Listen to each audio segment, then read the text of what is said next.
Welcome to the Unscripted SEO Interview Podcast. Yes, it's 100% unscripted, 100% unrehearsed, 100% unedited, and 100% real. I'm your host, Mark A. Preston, and our guest today is somebody that shot to SEO fame about 10 years ago for proving that, let's just say, unethical tactics that go against the guideline really do work in a big way. Please let me welcome Charles Floate. Hi, Charles. Hey, Mark. How are you doing? Very well, thanks. For those who don't know you, could you give a bit of a whirlwind tour of the past 10 years of how you started in the industry and where you are now and the type of things you're doing? Yeah, so I've been doing SEO kind of for my family business originally since I was a kid. So my mom got scammed by a web agency based in the UK that kind of took her for a bit of a joyride on £30,000 of WordPress development. Let's call it, a very cheap theme off of Theme Forest and some tacky other stuff. And then they, in the contract and things, they kind of took control of the domain name and wanted all these different additional fees for PPC, social media, SEO. And it was going to essentially cost over $10,000, £8,000 a month for these services in 2007, which is ridiculous at the time, especially for a small business. So she said, look, we can't afford to pay this. And we're not making any sales because we put all the money kind of from the budget into the website. Can you take a look at doing anything you can to try and make this website kind of be a success and kind of get that money back for us? Here's a couple £100, see what you can do. I watched a lot of Whiteboard Friday videos from Rand Fishkin. I went on a lot of forums. I went on a lot of underground Skype communities at the time were a big thing, and all of that kind of stuff. And I just started speaking to all of these different people and kind of started absorbing all of these different sides of information and understandings of different types of SEO, right? And I've really kind of resonated more with the grey and black hat scene than I did the purist and elitist kind of white hat scene that was becoming so at the time, right? And so I kind of, and I've always felt like I've always had an authority complex. I've always had a bit of a rebel nature in me, that whole kind of thing. So I've definitely always peered more into the black hat side. And as a result, I've ran case studies, done websites, done my own different kind of projects and courses, even, and training information, all sorts of stuff to kind of build a community and kind of build testing backed data around my thoughts and theories inside of the SEO and search industry. Right. Now, why do you feel it was important for you to publicly share what you're going to be doing and what you have been doing and what's worked, even though it's gone against the guidelines, when you probably know that Google's going to probably stamp on you sometime? Yeah, so because I feel like there's still a side of me that feels that if a lot of the industry and Google itself is going to say that SEO is a certain way or should be gone about in a certain way, and I can completely disprove that, then is that not for the betterment of the community as a whole, right? Yeah. So there is two sides to it, where if I am showcasing the entire array of what you can actually do and kind of fulfill with Google, because I am doing it myself as well, bear in mind, because I'm doing it for my own businesses and things, and I'm part of a community of people that are kind of dedicated to sharing testing information with each other, and kind of with the broader public as a result of the propaganda almost that Google has put out over the years inside the SEO community, and that a lot of the SEO community has then latched onto and kind of held it as the only way to do SEO, when in fact it's probably one of the weakest ways to do SEO, right? So I actually think that we're doing the community and Google even a bit of a service, and maybe Google itself is doing itself a bit of a disservice by not actually living up to its words and fulfilling its reputation, and rather just putting out information and kind of having its engineers, smearing people on Twitter and getting into arguments and things, right? And all of these kind of silly nonsense and stuff that's been happening recently. So is your emphasis on just seeing what's working rather than trying to disprove what Google's saying? So I think there's definitely a bit of both in there. I definitely have like an anti-corporation agenda somewhere down the line, right? Like I don't know. I think that if $1 trillion corporation is going to say definitive statements in its guidelines and try and kind of be the internet police when it doesn't really have any social credibility to do so, then I'm going to definitely play a character or a role in whatever realm that they have created where they are, judge, jury, and executioner, right?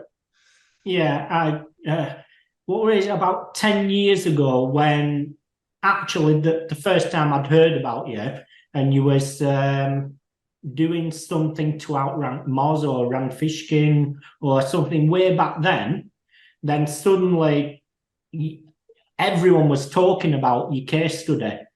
But because you openly shared what you did, didn't you? Why did you do that? Because if you're going to reveal a case study, right? A case study by nature is a study of the information that you have developed over the course of a campaign, right? So it's the entirety of a campaign. So I just lived up to the definition of a case study and revealed the entire case study, right? However, I was at the very start of my career, basically. So when I released that case study, I was like 17 or something, right? And I was doing really well with SEO, but I wanted to also make a bit of a name for myself, one. And Matthew Woodward, who is the person who I released the case study on his blog, right? So he had a massive blog at the time. It's probably the biggest blog, independent SEO blog at the time, right? I released it on his blog, and it was the first guest post that he allowed on his site because it was that level, right?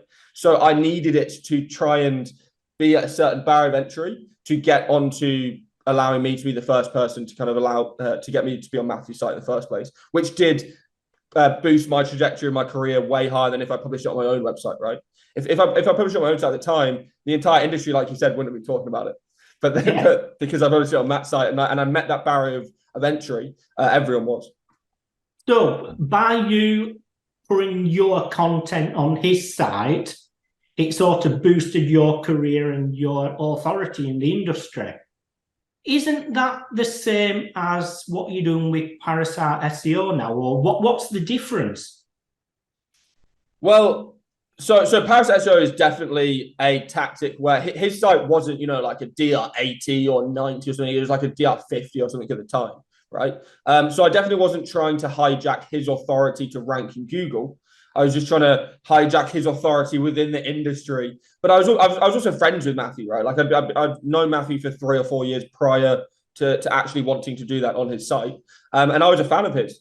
I'd learned so much from him, and I'd implemented a lot of the teaching from his blog and things like that. And I kind of looked up to him that I really wanted to achieve to be the first person to guest post on his blog. And I knew that case study would be the thing to do it, right? And that nobody else could really compete if they did submit anything, because it wouldn't be that level.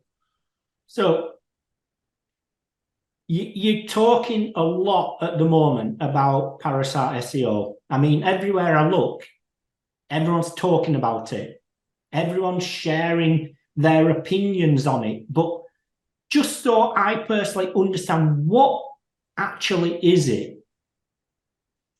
Yeah, so essentially Parasite SEO is a result of Google's link-based algorithm favoring root domain authority to such a degree that relevancy is kind of chucked out the window, right?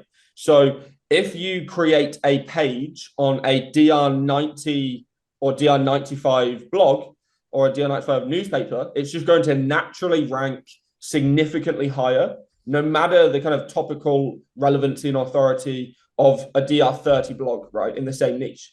So if I come into any niche that has only smaller websites and smaller authority websites ranking, at the time, I can just essentially immediately rank first page, and then potentially within the same week rank number 1 for that keyword, utilizing a page on one of those larger sites. And all you have to do is either, usually you buy them. So, you contact the sponsored agency or the brand department or whatever it is behind the sites, and they'll allow you to have a sponsored piece of content on the site, or you can actually build some. So right now there's a lot of parasites that are working really well with LinkedIn, with Quora, with Reddit, and like a lot of other pages as well. If you go and look at Ahrefs and look in linkedin.com/pulse right now, you'll see that in the last 2 months, their traffic has gone from about 3 million to 18 million in 3 months on LinkedIn Pulse alone, right? And that's a free parasite. Yeah, I actually put it through Ahrefs a couple of days ago, just to check, and it's like the graph would just shot up, and some of the keywords that it's ranking for, I think, it's just but the thing is with LinkedIn, it's not exactly topical authority. The topic, the relationships behind things. So if Google is meant to be so linked on the topic authority and the relationship between the site and the content, is it purely just that there's so big of a website and so much authoritative that you can post anything and it's probably going to get ranked? Well, yeah, exactly. That's what it's becoming like right now. And I think it's also a bit of a symptom of the AI content that we've been having over the last kind of year or so, because Google's had to devalue the content signals so much from just the pure amounts of spam and stuff that they're dealing with, and the huge levels of indexing and new amounts of processing and new amounts of storage and stuff that they're having to do with search because of all these new pages that are being indexed from AI content. They've had to just devalue it so much that links are now at an increased value. It doesn't necessarily mean that they've increased the weight of links. They've just decreased the weight of content so much that links mean significantly more than they did before. And like you said, LinkedIn is essentially a generic authority, right? So they will rank for anything and everything because LinkedIn is about everything and anything, because it's about people, which is about everything and everything, right? Yeah.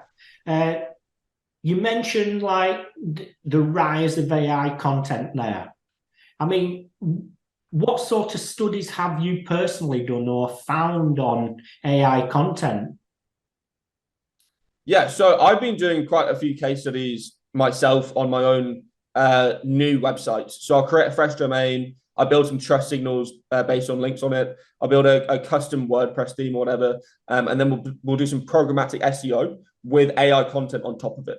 And then we're going to mass build, 10,000 to 70, 80,000 page websites, get them indexed as quickly as possible with Google's indexing API, and then either kind of abuse the fact that they will rank for a short amount of time for a lot of big affiliate keywords and things like that, and just get a lot of sales very quickly, or go for a more long-term play and try and get ad clicks and kind of affiliate clicks over time, ranking for all sorts of things. So even if you look at things like TripAdvisor, right?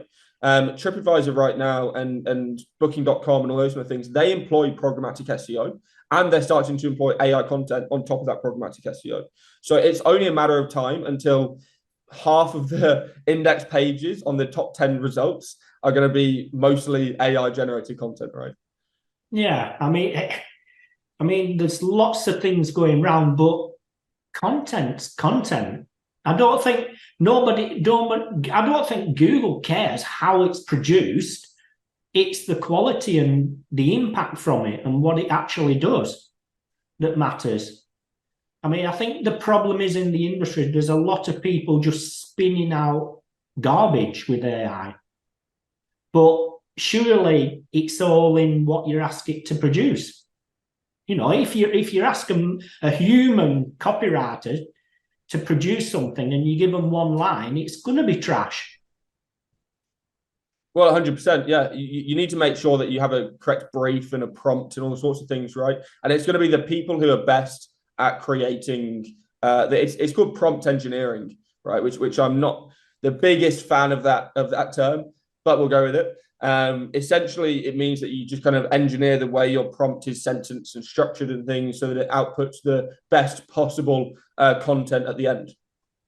And that's going to be a really important field in SEO, where we're going to be creating the ideal output for what Google wants based on the intent of the SERP and things like that, right? So I think that it's definitely going to be the people who are going to be most successful in SEO are the people who are going to be latched on to AI the quickest with in terms of creating the highest quality output at the end with prompt engineering and different tools and softwares and all sorts of things. And there's different levels of AI coming soon with like video AI and image AI and audio AI and all these different sorts of stuff, which is going to affect other layers of SEO based activities that might then, with consequences, affect SEO itself, right? Right. So moving on from that, SGE, how do you feel that SGE is going to impact not just the general SEO community, but like the affiliate marketers? Because I'm getting a lot of fear sense coming from lots of people on both the affiliate marketing side and the normal general SEO side.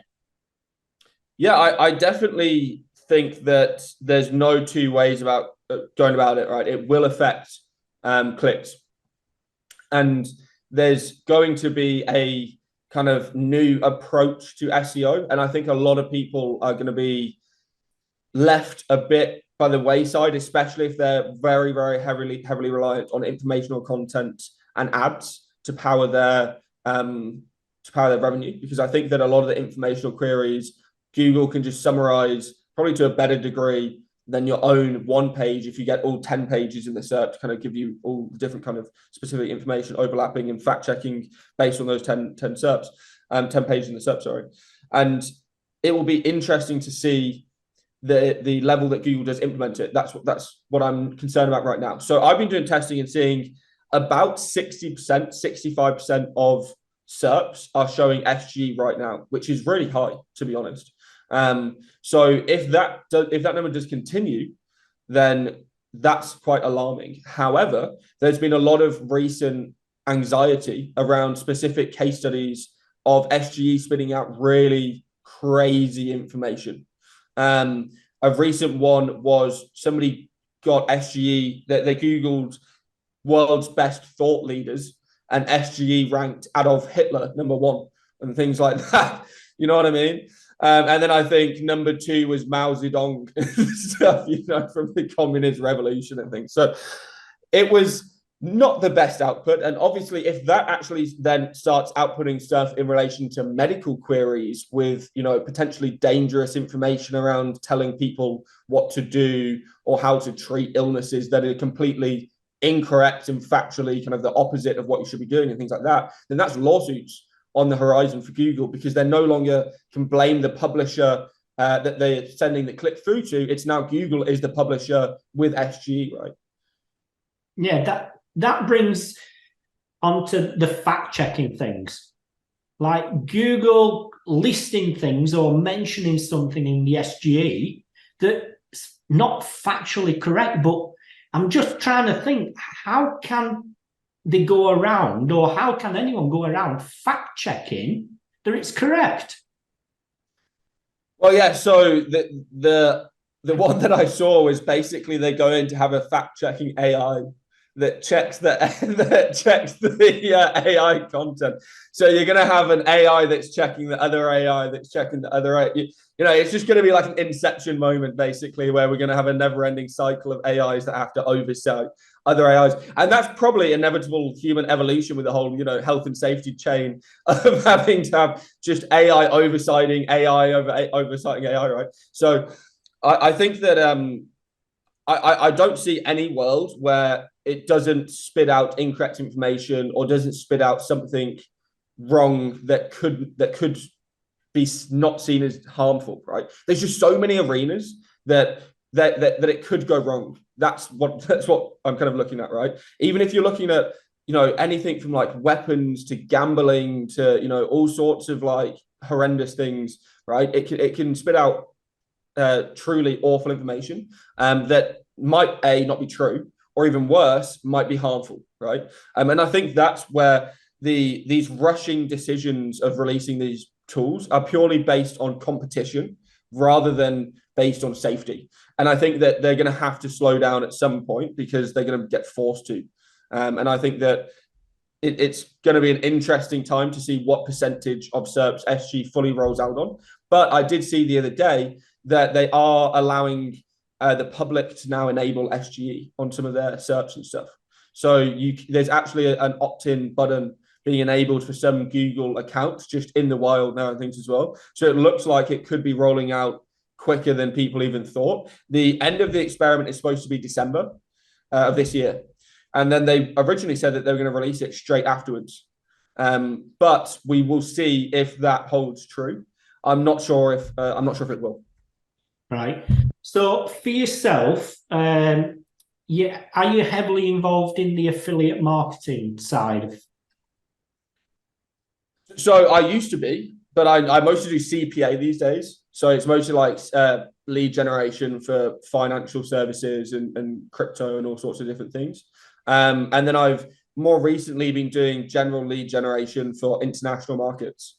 So there's some pretty crazy commissions and things that you can get for different niches and stuff. One of the traditional ones was gold and silver IRA, and those commissions are like minimum $400, and then you get a lifetime recurring commission and things like that on top. So there's certain niches that, especially in international markets, are really untapped. And I think that if you're utilizing Parasite SEO and things like that, that they can be massively utilized as kind of gold mines right now. And that's what I'm trying to use as much as I can. Right. So why did you make the shift from pure affiliate side of it to lead generation? So I got I don't want to swear, but I got effed over by multiple affiliate networks and multiple affiliate programs and things like that, right? Like you just wake up to a phone call that suddenly we're closing the affiliate program and the last 4 weeks for commissions don't matter, and you don't have a cookie anymore and things like that, right? And then in general, I've had a lot of affiliate networks just not pay you out, or they've gone bust, or they've done all sorts of scammy things where there's been a balance and then there's sudden fees and things which you never had before and all sorts of weird stuff. So affiliate just felt dodgy in general, and it was just a ball ache to deal with everybody, and you're dealing with like 100 to 1,000 different retailers and programs and offers and all these different things, and there's no dashboard on earth that can truly manage them all. So I've just liked the move over to CPA and lead generation, where you're dealing with like 3 lead companies and you're dealing with a handful of dashboards and you're dealing with a handful of niches, and they're maximizing revenue because they're also a lot less competitive. So because you're dealing with multiple massive affiliate sites in most SERPs, in local lead generation or in lead generation and all these kind of things, you're not, right? You're dealing with like DR20s and 30s and 40s maximum normally. So that's where, if you're starting, like I said earlier, if you're putting in DR90s and things and 80s into the SERP, you're just going to destroy everybody really quickly. Yeah. I mean, I used to have about 120 sites myself, all lead generation based. So I'd basically get them ranked and generate the leads. Then it's working out what sort of industry to tap into. At the moment, I've found one where I'm getting like £300 per lead. I suppose it's coming up with those industries, just like with affiliate, which pays the biggest commission, that's less competitive.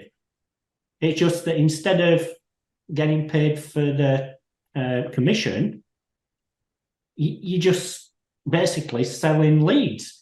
I mean, for me, that's always been a side of it that I've focused on, but purely because in order to generate the leads, the content, it doesn't just have to be written to rank, it has to be written to convert. And I think that's the biggest difference. So when you moved over from affiliates into lead generation, did your mindset around the content you're publishing on the pages have to change because it had to convert into a lead? Well, so because I was doing a lot of international markets, especially we're doing a lot of Nordics, right? We had to use local writers. So we're doing like Norway and Finland and things like that. And because you have to use local writers, I wasn't 100% sure on the quality of the content in the end, right? So what we would try to do is get other SEOs in that country that I had a relationship with to just basically check the content for its rankability and its convertibility. And so we would just test 10 writers, see which one is the best based on those 10 example articles and go with them. And then in general, that allowed us over time to just amass more and more content out of the highest quality writer, right? But because we're doing a lot of international markets, we're not really having to build as many pages as we would in English, right? So there's a lot less keywords, there's a lot less searches. There's a lot less people and things like that, right? So you're dealing with like queries that have 800 searches, but the CPC is 50 euros and things like that, right? So it's just wild what some of the opportunities are out there, but it's just mainly about making sure that the writer is going to be, like you said, good at not only ranking but converting, especially if you're dealing with languages that you yourself can't check and optimize and things, right? Yeah. Now, moving on to link building. I know it seems to be something that everyone talks about, but hardly anyone can actually do properly. Now, getting the elephant in the room out of the way, is it possible to generate quality leads without paying for them? Yes. So 100%. So you can build free backlinks. It's just that your time is going to be significantly more investment than your cash will be, right? So there's always this kind of reward curve where if you put maximum amount of time in, you don't have to spend nearly as much money as if you put maximum amount of capital in. So I always try to make sure that our campaigns are a bit more balanced. But we're just in general buying links. And we found that over the last kind of eight years or so, it's gone from around 15% of people when they reply to our emails asking for money to 80 to 90% of our campaigns, they're asking for money just straight off the bat now. Because I think there's kind of an evolution in the digital economy and people realizing that you can actually make money on the internet.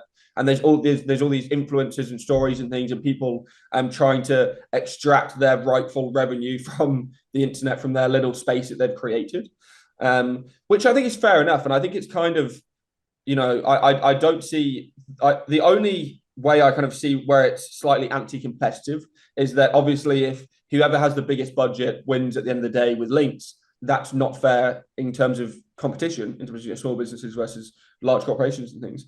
However, I also don't think that it's particularly fair to kind of rip away a very valuable resource of income from bloggers that especially potentially doing difficult and through COVID and that kind of stuff, right? So I've always just come from the approach that I don't care what Google says. I'd rather put money in these small little bloggers' back pockets and these people's back pockets and go from it about that approach. And like I said, the kind of rate of people replying and wanting money up front has gone from 15% to 80 to 90% in the last 8 years or so. So I think that Google has failed in their mission to stop the buying link economy. And then I think that the propaganda definitely hasn't spread well amongst the blogger community either. Yeah, I think I can't remember when it is, but I noticed a significant change from people I've talked to that was doing the typical outreach. Suddenly they were getting links from bloggers. Then bloggers started realizing they can make a fortune on the side of just doing what they do naturally, but all this money they can earn on the side, and suddenly it turned into like this money-making thing for them. But do you think there still has to be a sense of quality, around it? There has to be a sense of, what they publish on the sites.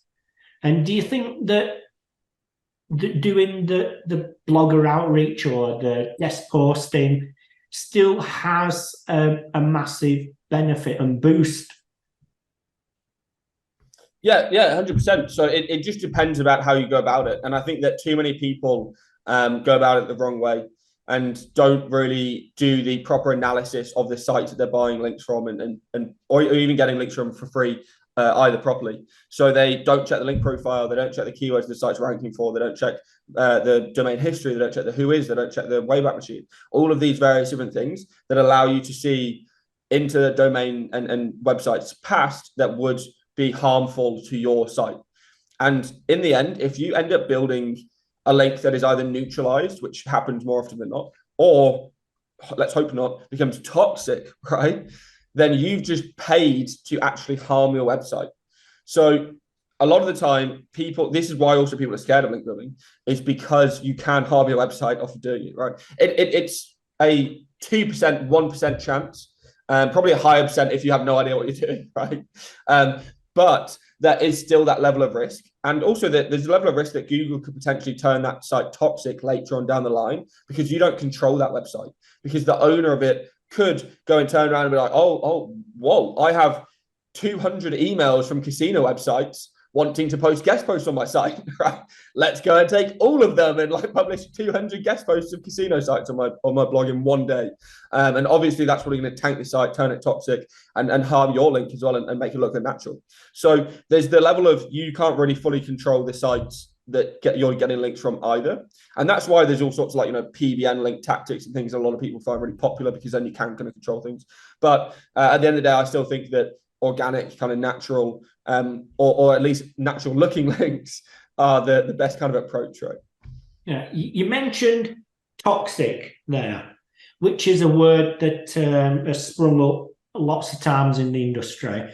Now, what's your thoughts and beliefs on toxic links don't actually exist because Google doesn't penalize you for them? They just devalue those links. So they definitely do exist, because I've seen them firsthand, right? And we've tested it, and we've shown them to tank sites. And there's multiple other SEOs that have kind of backed up the theory, and have done experiments where on perfectly healthy websites, they pointed links that they have thought are toxic at them and just tanked the traffic on them, right? So, and there would be no other reason, because there's not even an update anywhere near that date, right? And things like that going on. So they definitely do exist, and like I said, I've seen it firsthand. However, they have just gotten a lot lower in happenings, whatever. So the majority of links now are neutralized, right?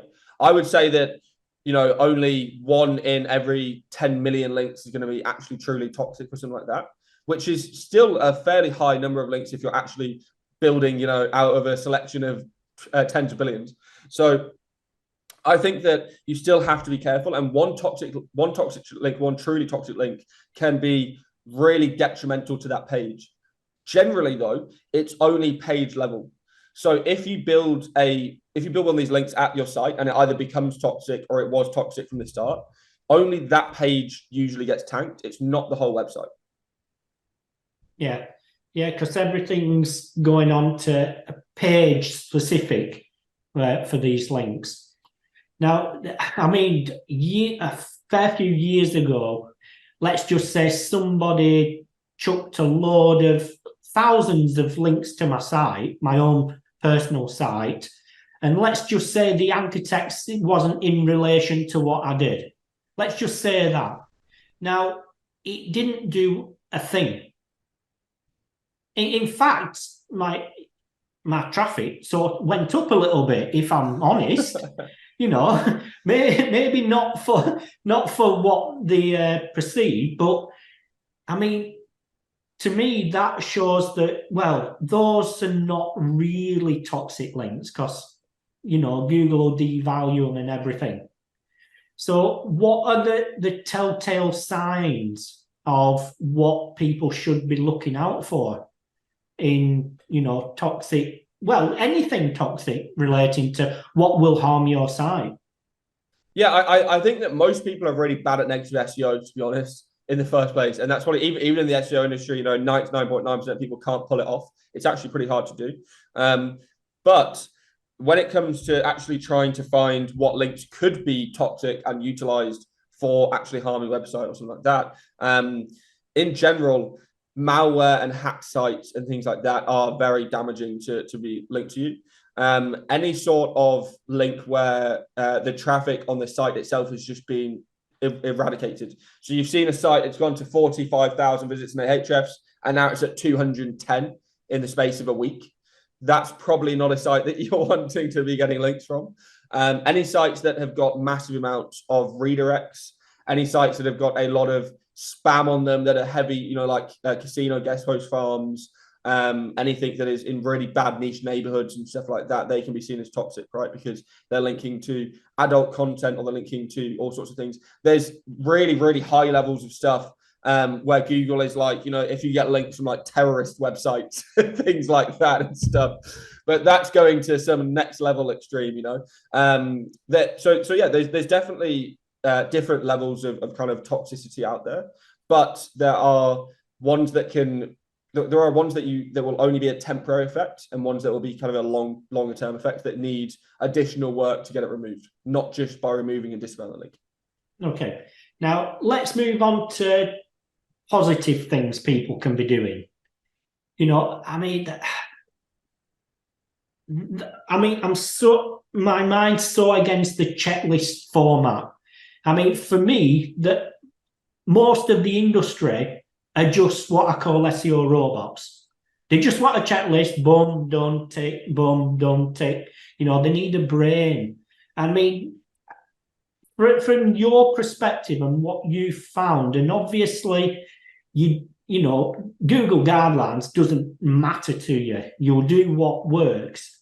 I mean, how do you approach, say you're building a new lead generation site, how do you approach things? Yeah, so I would begin, before we even put the website live, we would create the entire website itself.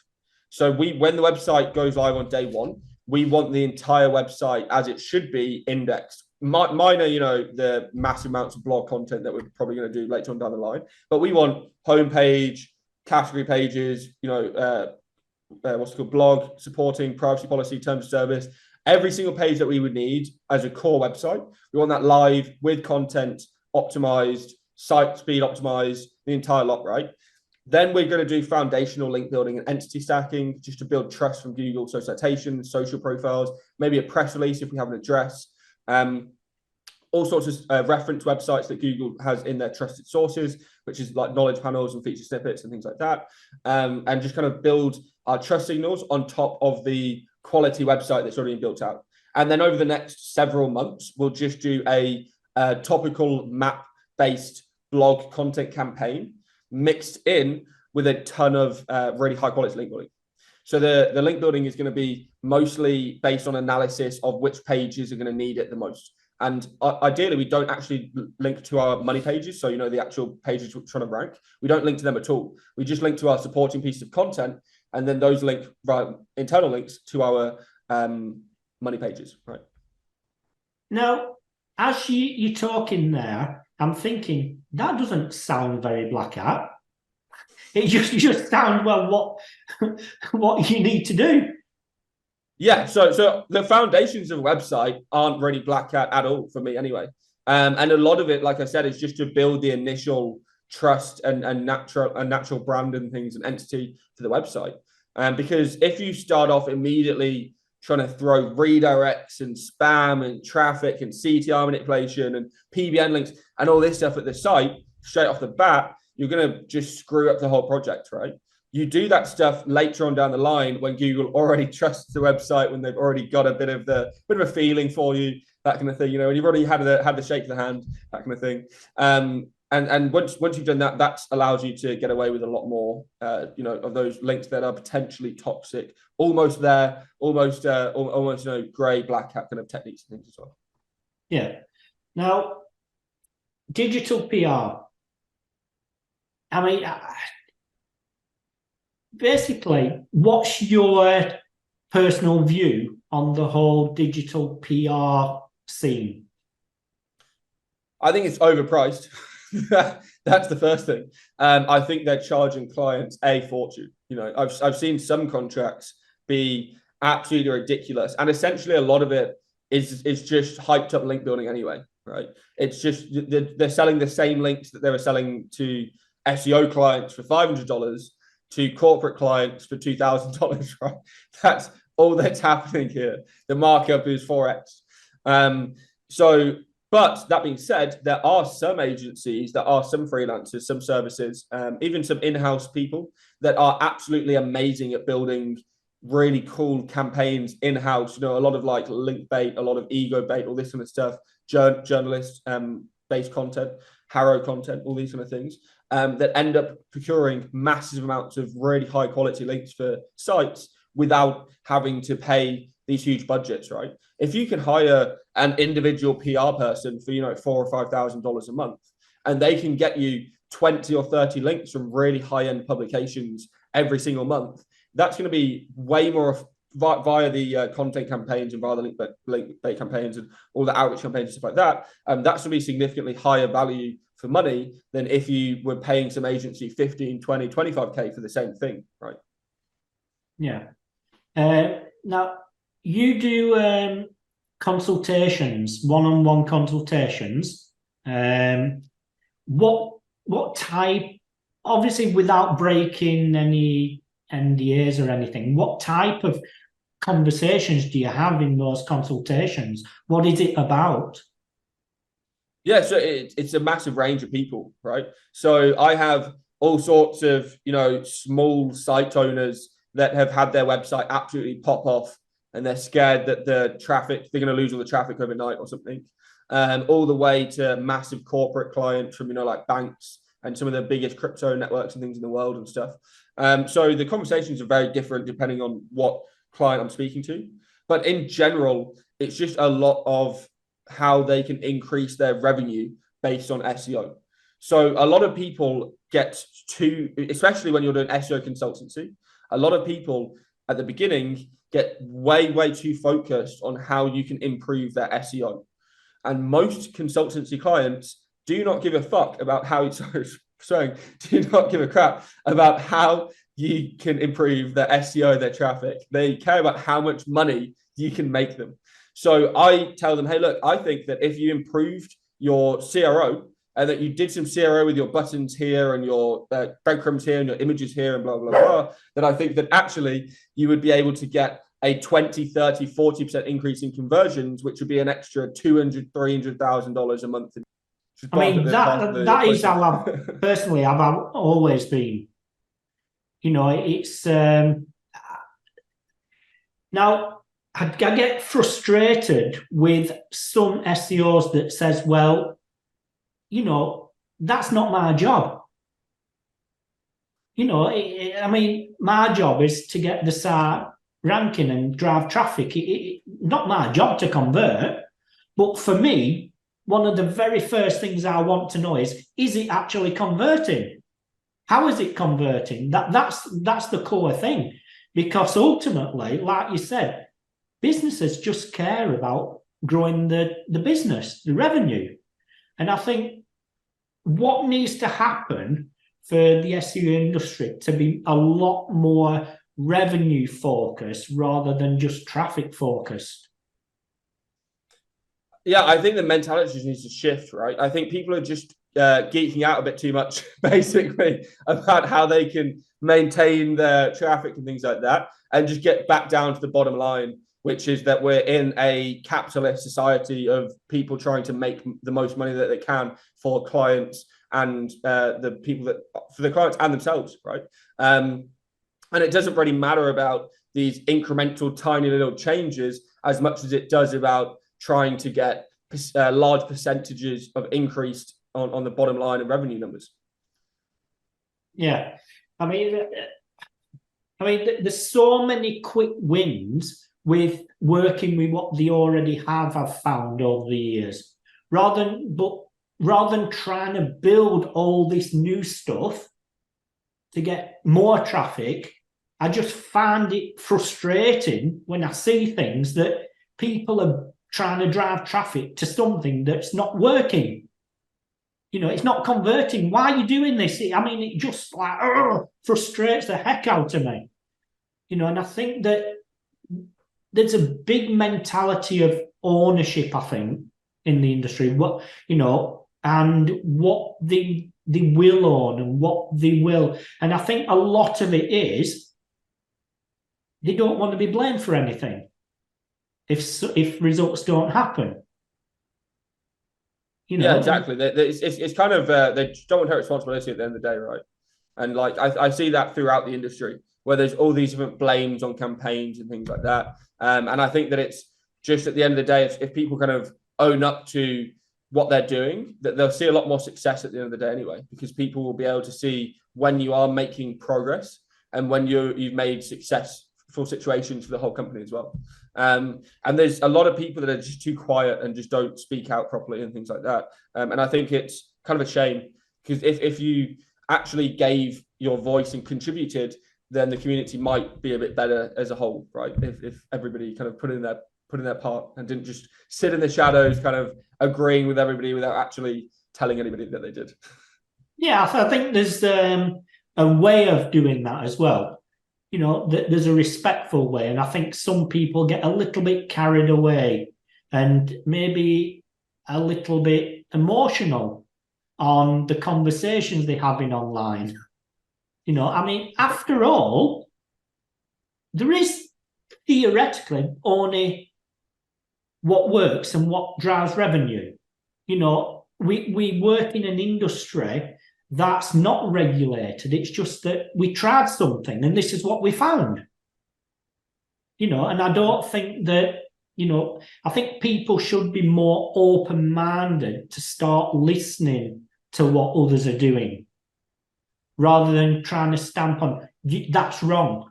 Well, you can't tell somebody that's wrong if you don't understand what they've done or why they've done it and how it's put together. I think the industry as a whole needs to, I mean, you don't have to agree, but unless you listen first, how can you possibly say that's wrong? Exactly. Yeah. And there's room for healthy debate. And I think that's how you see growth in the discussion and in the techniques and things, right?